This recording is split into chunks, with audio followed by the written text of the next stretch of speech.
called him the chosen one. He carried the weight of every expectation on his shoulders. But he never broke. We were all witnesses. Every rival was defeated. Every idol was destroyed. He took the crown and kept it. Behold the greatness. He is the forever king. So for starters, I would like to say I do like the commercial, the production and presentation wise, but it's bold, it's out there, maybe too bold. LeBron legacy is already secure. He doesn't need a medieval crown and a Royal Nike commercial to prove it. And sometimes less is more, and Nike may have overdone it with this one because there's a lot of truth with this commercial, but there's also a few nuggets in there that aren't going unnoticed. So let's tap in. So we're going to start with the "every rival was defeated" quote that was in the commercial. So when he had the opportunity to conquer and defeat Stephen Curry, he didn't. And I'm going to start from the beginning with the Golden State Warriors. So the Cavs led the series in 2015 2-1, and they had a chance in Game 4 to go up 3-1. We all know that.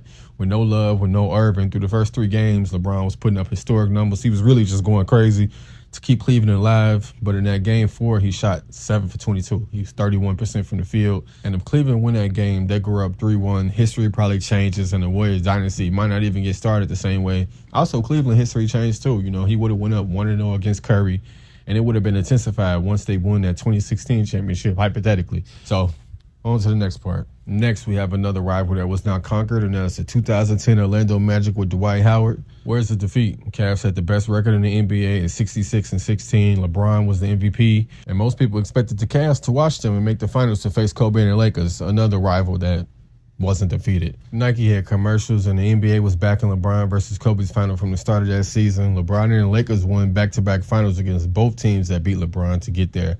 But after that, the Lakers declined while LeBron entered his Miami Heat super team era. Lastly, I'm going to have to give the Spurs an honorable mention, man. The San Antonio Spurs, 1-2 in the finals against them, and was one Ray Allen shot away from being 0-3 in the finals. He also lost by a record finals margin of 14 points on average, and the Spurs shot the highest field goal percentage in NBA finals history at 53% against his team. Next thing and the last thing we're going to touch on is the "he never broke." So the 2008 Celtics unfortunately did break LeBron at the time, starting with that semifinals matchup in 2008 when they beat the Cavs and they went on to win the NBA championship. And then again in 2010, LeBron was a 2-time MVP and the Cavs again had the best record in the league. Cavs went up 2-1 in the series, then everything fell apart, clearly. So in Game 5, LeBron scored 15 points and the Celtics closed them out in Game 6 in Boston.